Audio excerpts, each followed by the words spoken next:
안녕하세요. 저는 에듀케이터 송현정이에요. 오늘 선생님과 함께 서울시립미술관의 전시를 관람할 건데요. 그럼 안으로 함께 들어가 보실까요?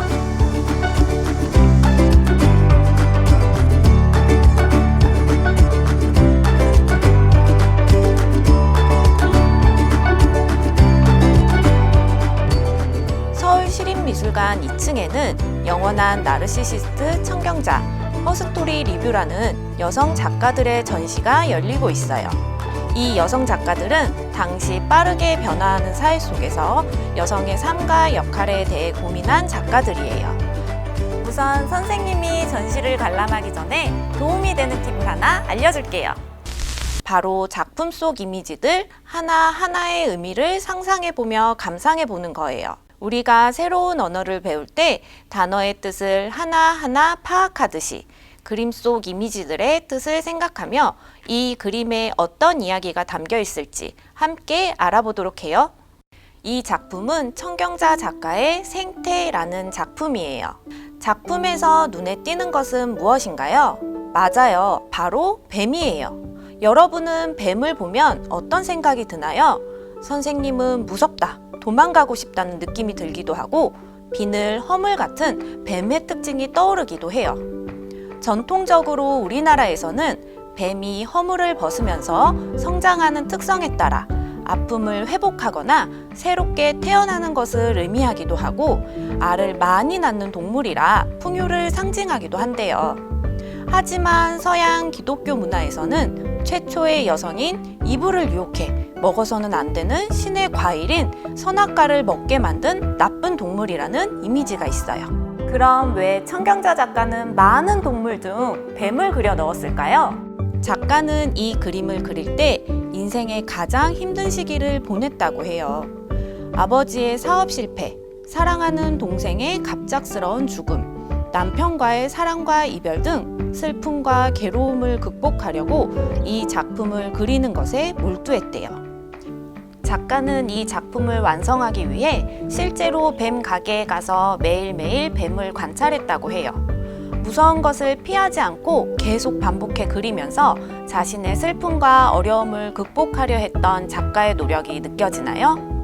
이 작품에서 뱀은 피하고 싶은 두려운 존재일 수도 있지만 생명력과 힘찬 기운을 얻을 수 있는 의미도 지닌 것으로 생각해 볼 수 있어요. 그럼 여기서 잠깐 다른 작가들은 뱀을 어떻게 표현했는지 살펴볼까요? 이만익 작가의 혼돈이라는 작품이에요. 여기서 뱀은 두 마리로 서로 꼬리를 물고 이어져 있어요. 이만익 작가에게 뱀은 길게 늘어져 물리고 물리는 모습으로 시작과 끝, 영원함을 의미한다고 해요. 이 작품은 정복수 작가의 뱀과의 하루라는 작품이에요. 원시시대로 돌아간 것처럼 보이는 인물이 혀를 내밀어 뱀과 마주보며 마음을 나누고 있네요. 여기서 뱀은 인간의 감추어진 본능을 나타내는 것으로 볼 수 있어요. 모두 뱀을 소재로 한 작품들이지만 각각의 의미는 이렇게 다를 수 있다는 사실이 흥미롭지 않나요? 그럼 청경자 작가의 또 다른 작품을 한번 볼게요. 작가의 자화상이에요. 내 슬픈 전설의 22페이지라는 제목을 가진 작품은 54세의 작가가 22살의 과거를 떠올리며 그린 작품이에요. 작품을 보니 어떤 기운이 느껴지나요? 선생님은 짙은 배경색, 어두운 얼굴색과 표정, 멍한 눈동자 때문에 슬픈 얼굴처럼 보여요. 22살의 작가는 첫 딸을 낳았어요. 남편과 행복한 결혼 생활을 꿈꾸었지만 현실은 그렇지 않았다고 해요. 한참 시간이 흐른 뒤 작가는 54살이 되어 과거의 기억과 감정을 떠올리며 그 시간을 견뎌낸 자신을 뱀과 함께 있는 모습으로 그렸어요. 머리 위를 감고 있는 뱀의 모습이 마치 이집트 파라오의 왕관처럼 보이기도 하네요. 이 작품에서 뱀은 작가의 마음을 단단하게 해주는 수호신과 같은 존재로 볼 수 있어요. 그럼 이 자화상에 보이는 다른 그림을 찾아서 살펴볼까요? 가슴에 장미꽃이 보이네요. 여러분은 장미꽃을 보면 어떤 느낌이 드나요? 장미꽃은 낭만적인 사랑과 순결을 의미하기도 하지만 줄기에 있는 뾰족한 가시로 인해 사랑의 슬픔을 상징하기도 해요. 청경자 작가는 22살에 낳은 첫 딸과 남편을 향한 뜨거운 애정, 그리고 그 사랑으로 인해 상처받은 이야기를 자화상 속의 장미꽃으로 남겨둔 것 같아요. 작가의 애틋함과 외로움, 원망이 모두 섞인 복잡한 감정을 표현한 그림이라고 볼 수도 있겠죠? 다른 작가들은 장미에 어떤 의미를 두고 있는지 살펴볼까요? 우리 미술관에 오면 가장 먼저 여러분을 맞이하는 입구 쪽에 큰 장미 작품이 있답니다. 최정아 작가는 사랑의 상징인 장미를 소재로 공공미술 작품을 만들었어요. 작품을 본 시민들의 삶이 더욱 특별해지기를 바라는 작가의 마음을 느낄 수 있겠죠? 그럼 허스토리 리뷰 전시에서 다른 여성 작가들의 작품을 살펴볼까요?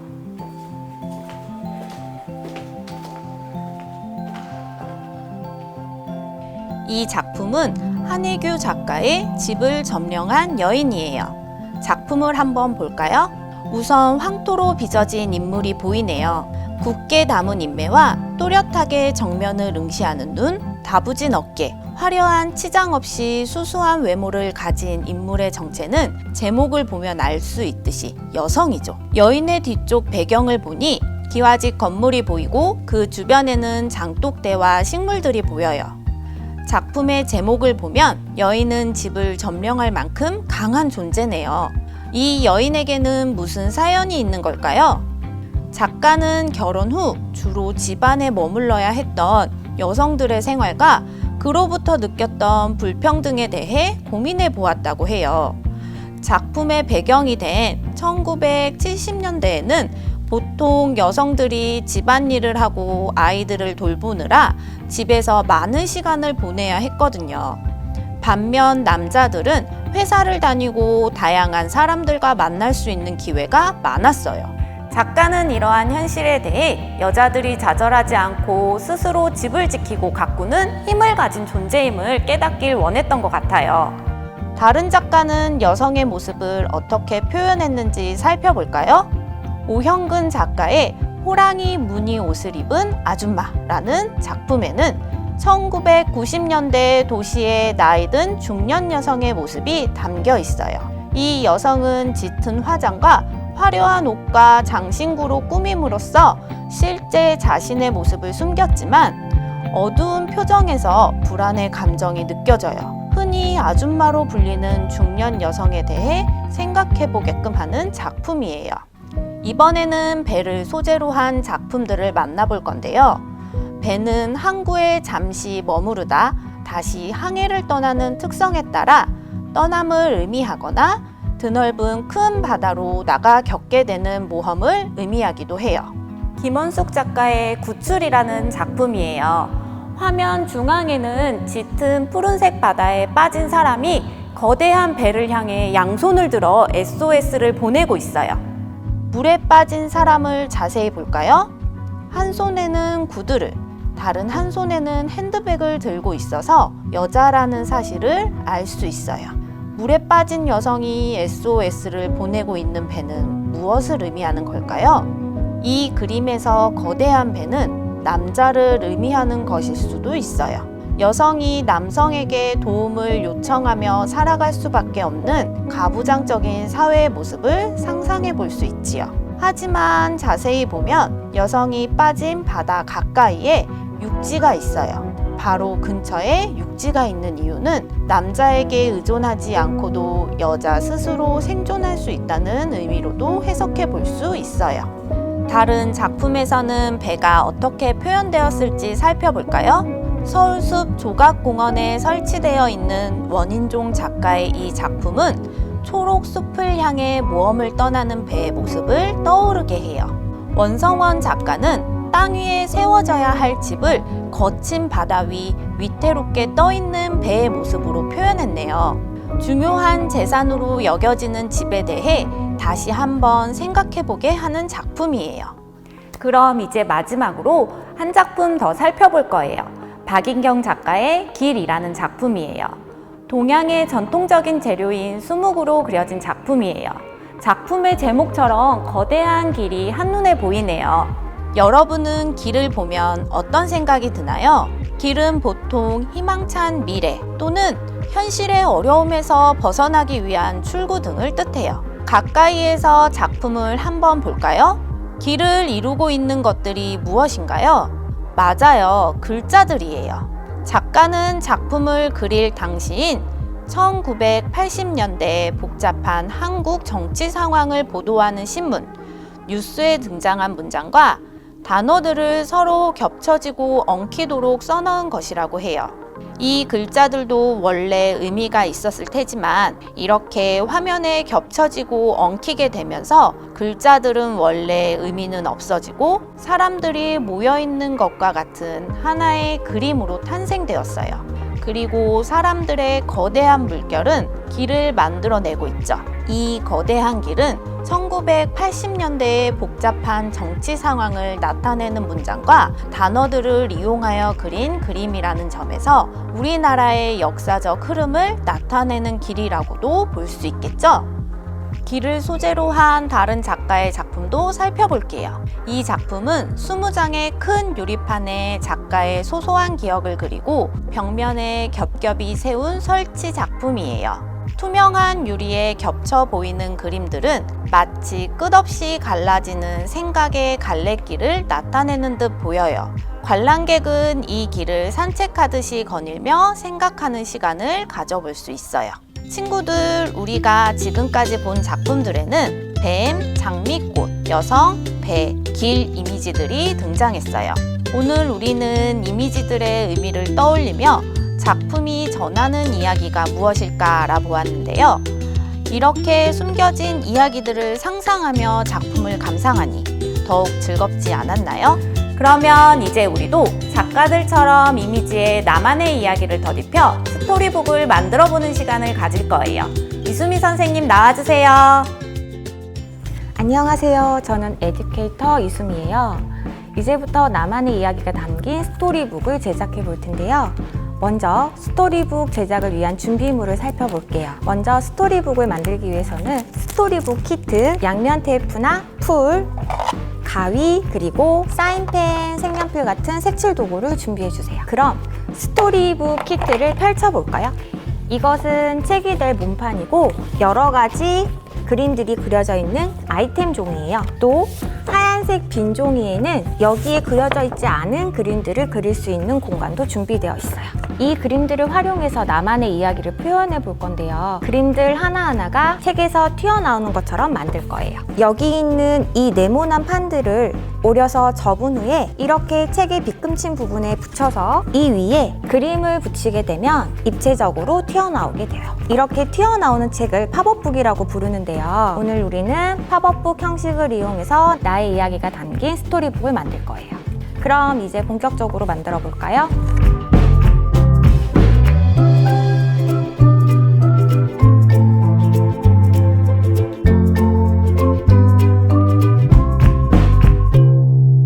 선생님은 오늘 작품들 속에서 숨은 의미가 담겨 있다는 점이 재미있었어요. 그래서 나를 내 얼굴이나 모습이 아닌 다른 이미지로 표현하면 어떨까 하는 생각이 들었어요. 선생님은 내가 꿈꾸는 나의 미래 모습을 표현해 볼게요. 선생님은 먼저 보여지는 것과는 다른 의미를 갖고 있었던 뱀을 나로 표현할 거예요. 무섭게만 보이던 뱀이 극복하고 이겨낸다는 의미를 갖고 있었던 부분이 흥미로웠어요. 선생님도 무엇이든 잘 이겨내고 힘찬 기운을 가진 그런 사람이고 싶어요. 그럼 뱀을 맨 앞에 붙여볼게요. 자, 미래의 나의 모습을 표현하고 싶다고 했죠. 그래서 나에게 중요한 것은 무엇인가 생각해 보았어요. 선생님한테 중요한 것들 중에 첫 번째는 가족이에요. 가족은 바라보고 있으면 기분 좋아지고 많은 것을 베푸는 나무로 표현하고 싶어요. 그리고 언제나 뒤에서 든든히 나를 지켜줘요. 그래서 뒤에 붙이도록 할게요.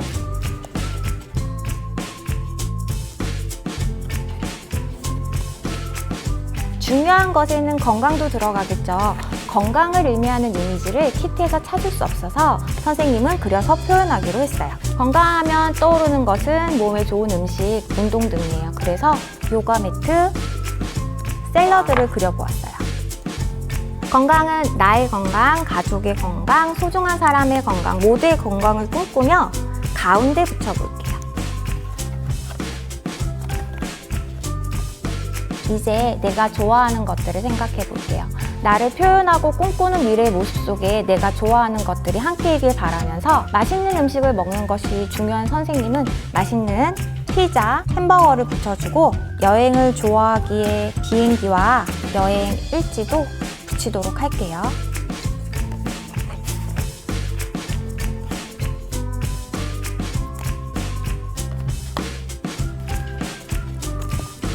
또 캠핑을 좋아하는데요.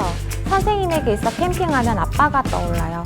캠핑을 좋아하셔서 어릴 적 여름에는 가족이 캠핑하러 떠났거든요. 아빠의 마음과 어릴 적 추억의 의미가 보태어진 이미지, 텐트를 좋아하는 것들 옆에 붙여볼게요. 이제는 미래의 내 모습을 그려볼 텐데요. 선생님이 꿈꾸는 미래의 내 모습은 내가 하는 일을 사랑하고 자유롭고 잘 웃고 작은 것에 감사할 줄 아는 사람이에요. 가까운 사람들에게는 집처럼 편안함이 느껴지는 사람이었으면 좋겠어요. 행복하게 웃는 사람, 아늑한 집, 그리고 자유의 의미를 담아 배를 붙일 거예요.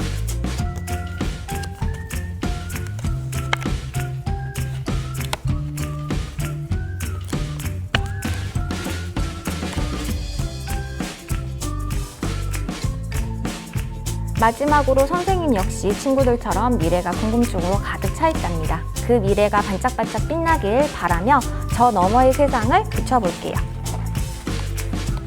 이렇게 해서 선생님의 스토리북이 완성되었어요. 선생님의 스토리북을 감상해볼까요? 선생님은 어떤 사람일까요? 친구들이 스토리북을 보면서 추측해 볼 수 있어요. 선생님의 스토리북 제목은 내가 꿈꾸는 미래예요. 때로는 힘들고 지치는 일들이 있지만 잘 극복하여 성장하며 기회를 만들려고 노력하는 사람이고 싶어요. 그리고 아주 소소한 것들이지만 내가 좋아하는 맛있는 음식, 여행, 사람들을 통해 에너지도 얻고 행복함도 느껴요. 또 언제나 내 편인 든든한 가족도 있어요. 이 모든 것들이 나에게 있어 너무 소중하고 중요한 것들이에요. 나는 어떤 일을 하던 마음이 넉넉하고 좋은 어른으로 늙고 싶어요. 그런 힘들을 추억에서 얻기도 하고 모험심에서 얻기도 해요. 내가 꿈꾸는 미래는 항상 반짝반짝 빛나는 즐거운 세상이었으면 좋겠어요. 여러분은 오늘 작품을 감상하며 어떤 이야기를 떠올렸나요? 작품을 보면서 떠올랐던 기억이나 감정을 글로 적어보고 이야기를 상징할 수 있는 그림들로 여러분만의 스토리북을 만들어 보세요. 그리고 완성된 스토리북의 그림을 친구들에게 보여주고 이 안에 어떤 의미가 담겨 있을지 함께 이야기 나눠보세요. 친구들의 다양한 해석들이 나의 스토리북을 더욱 재미있게 만들어줄 거예요.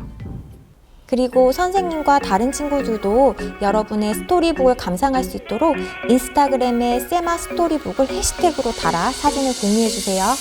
여러분, 오늘 작품 감상과 활동이 어땠나요? 미술관에서 작품을 감상하는 게 어렵게 느껴졌었다면 앞으로 이렇게 이야기책을 읽듯이 작품과 대화해보세요.